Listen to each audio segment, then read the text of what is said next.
नमस्कार दोस्तों, पीकेजे क्लास के ऑनलाइन प्लेटफॉर्म पे आपका स्वागत है।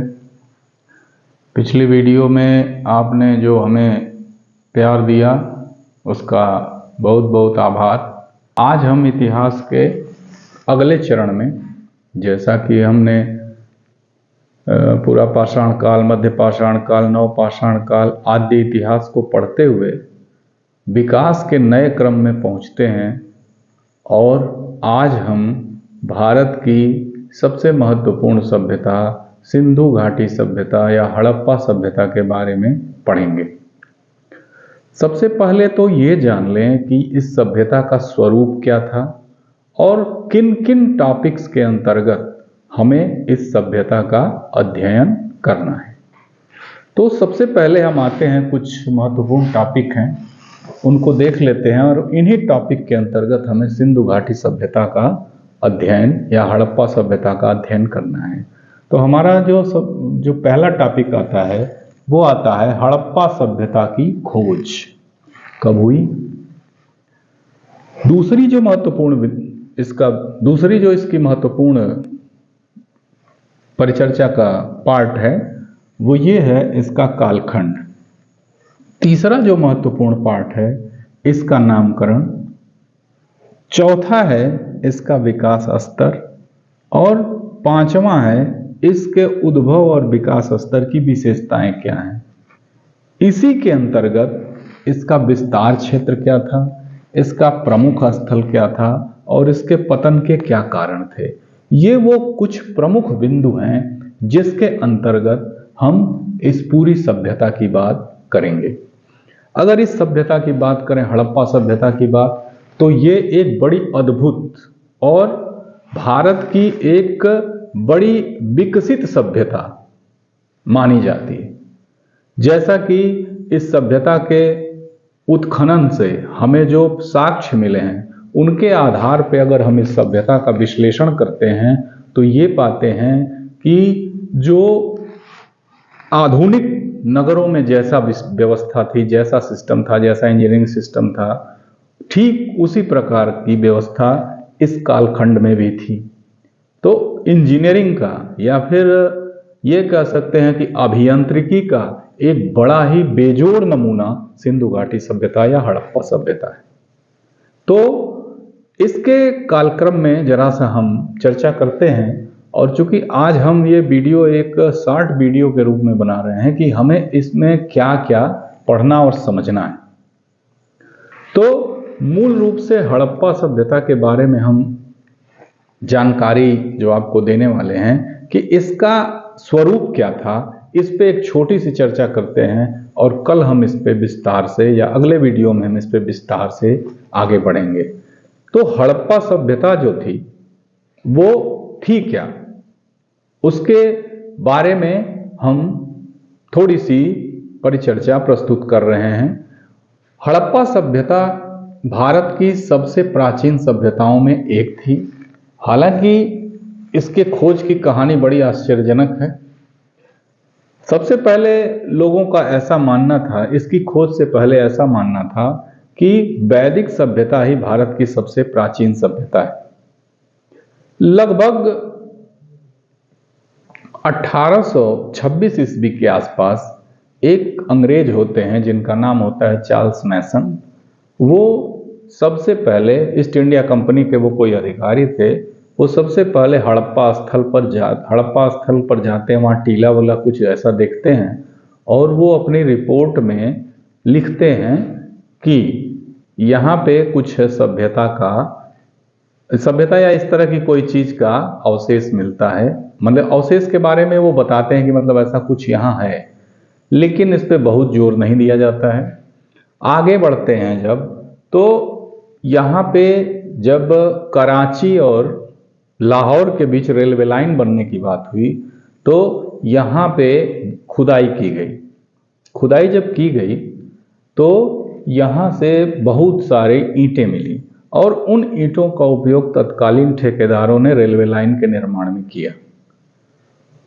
1850 के आसपास जो अलेक्जेंडर कनिंघम थे, जो बाद में भारतीय पुरातत्व के पहले महानिदेशक बने और उन्हें भारतीय पुरातत्व का पिता भी कहा जाता है, वो एक बार हड़प्पा को देखने गए थे सामान्य तौर पे, और उन्होंने वहां पे एक सामान्य सी जानकारी, मतलब बहुत ज़्यादा इंटरेस्ट उनको नहीं मिला और कोई इस तरह की चीज़ भी नहीं उनको मिली जिसकी वजह से वो उसको ठंडे बस्ते में डाल दिए उसको भी।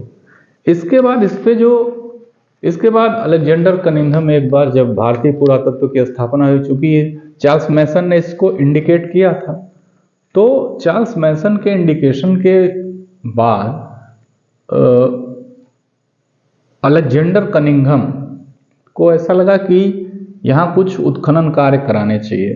तो जब वो रेलवे लाइन का निर्माण हो रहा था और उससे कुछ अवशेष जो मिले, उसमें कुछ मृदभांड के टुकड़े मिले, कुछ इनको मुहरें मिली बैल और उसकी सांड की, बिना कुबड़ वाले सांड की, और कुछ और छोटी छोटी चीज़ें मिली, जिनके आधार पे अलेक्जेंडर कनिंघम ने कुछ इस पे विचार किया और 1872 में एक बार वो फिर से इस पे गए, लेकिन उन्होंने देखा कि मतलब यहाँ कोई ऐसी लिपि वगैरह जो मिली है वो चित्रात्मक ऐसा कुछ है, तो उन्होंने, चूंकि ये पढ़ने और समझने से थोड़ा सा परे थी, इसलिए उनको ऐसे छोड़ दिया।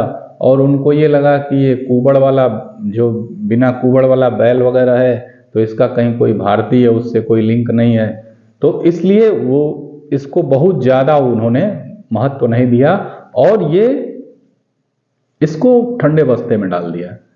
इस पे जब 1902 में जब भारतीय पुरातत्व विभाग का फिर से मतलब उसका मॉडिफिकेशन किया गया एक तरह से, और लॉर्ड कर्जन जो कि तत्कालीन भारत के गवर्नर जनरल थे, उन्होंने जॉन मार्शल को इसका महानिदेशक नियुक्त किया और उन्हीं के मतलब महानिदेशक काल में या उनकी देख रेख में इस पे फिर से रिसर्च वर्क शुरू किया। तो 1920 के आसपास इस पे काम शुरू हुआ और 1921 में डॉक्टर दयाराम साहनी, जो कि राय बहादुर भी थे उस समय के, उन्होंने सबसे पहले यहाँ एक स्थल खोजा, हड़प्पा स्थल खोजा। हालांकि इस पे 1920 से ही चर्चा हो रही थी। कुछ भारतीय विद्वान थे जिनमें हीरानंद शास्त्री का भी नाम आता। उन्होंने ये तक कहा था कि यहाँ का इतिहास 100 साल पुराना है, 100 साल पुराना है, करीब 200 से 300 साल पुराना है। कुछ लोगों ने कहा कि इस कार्य को बंद कर देना चाहिए, तो लेकिन फिर भी दयाराम साहनी ने हिम्मत दिखाई और 1921 में उन्होंने हड़प्पा को खोजा। ठीक है, तो यहां से जो चीज निकल के आई वो बड़ी, मतलब उस पे शुरुआत में तो बहुत ज्यादा उत्खनन हुए नहीं, तो मतलब ये पता चल गया कि यहाँ एक सभ्यता थी और वो सभ्यता भारतीय इतिहास की सबसे पहली सभ्यता थी जो कि वैदिक सभ्यता के पहले थी।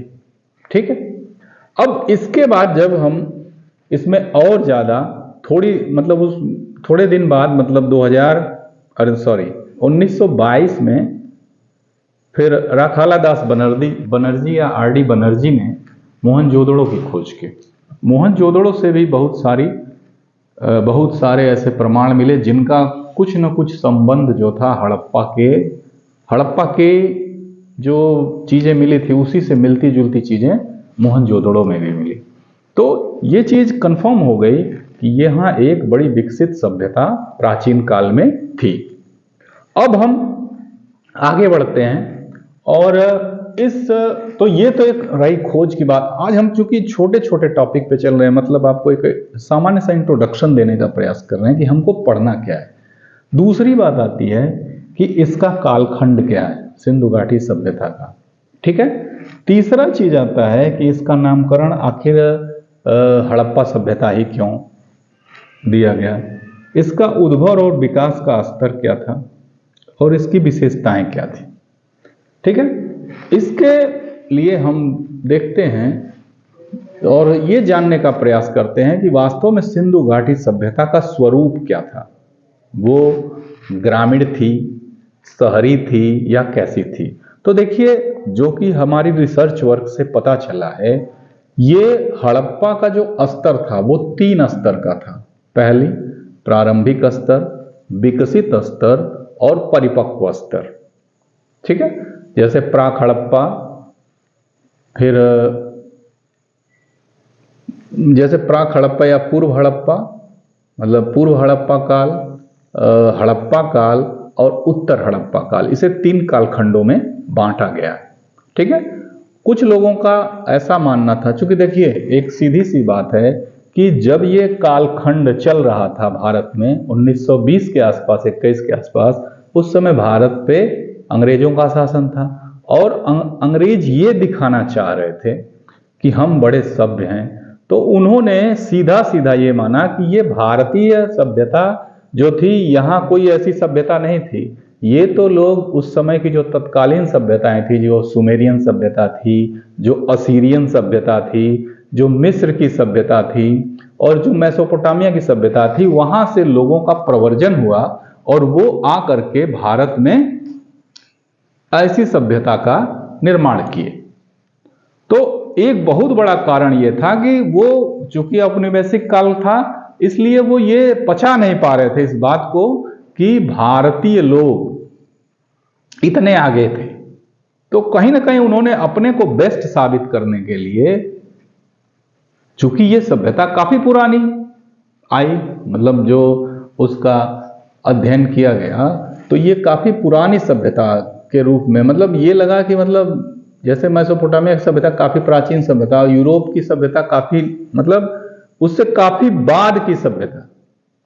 तो अंग्रेज ये साबित करना चाह रहे थे कि भाई देखिए, यहां पे ऐसा कुछ ऐसा है नहीं, हम ज्यादा मॉडर्न हैं, मतलब हम ज्यादा विकसित और प्रबुद्ध हैं। इसी दिखाने के चक्कर में जो अंग्रेजों का एक विशेष ग्रुप था, वो कहीं ना कहीं ये मानने का प्रयास कर रहा था कि ये जो सभ्यता है वो यहां से विकसित नहीं हुई, यहां के उससे विकसित नहीं हुई, बाहर से लोग आए हुए हैं जिन्होंने इसको सभ्यता को विकसित किया। खास करके वहां से सुमेरियन सभ्यता के लोगों का यहाँ प्रवर्जन हुआ और क्रमिक रूप से इस सभ्यता का विकास हुआ।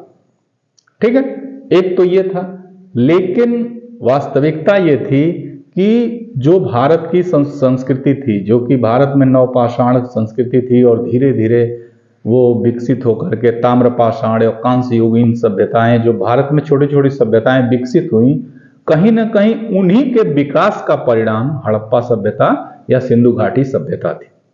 ठीक है, अब इसमें एक और चीज आती है कि आखिर सिंधु घाटी सभ्यता में जो स्थल थे, शुरू में तो इसको पाकिस्तान में, चूंकि वो उसमें खोजा गया था पाकिस्तान में, तो इसके अलावा जब बाद में और सारे उत्खनन हुए तो ऐसा पाया गया कि इसका विस्तार राजस्थान में, गुजरात में, और जो राजस्थान की घग्गर नदी है जिसको सरस्वती नदी कहा गया, वहाँ भी बहुत सारे स्थल पाए गए। फिर गुजरात में भी इसके बहुत सारे स्थल पाए गए। तो फिर ये बहुत वो होने लगा कि इसका नाम आखिर सरस्वती सभ्यता रखा जाए कि सिंधु, जबकि देखिए सिंधु घाटी सभ्यता से ज्यादा स्थल सरस्वती सभ्यता, जो कि घग्गर नदी के विलुप्त हो चुकी है, उसके आसपास के जो वो पाए गए, जो स्थल पाए गए, उनमें उससे ज्यादा स्थल पाए गए, सिंधु घाटी सभ्यता से अधिक स्थल पाए गए। तो फिर ये हुआ कि सरस्वती सभ्यता।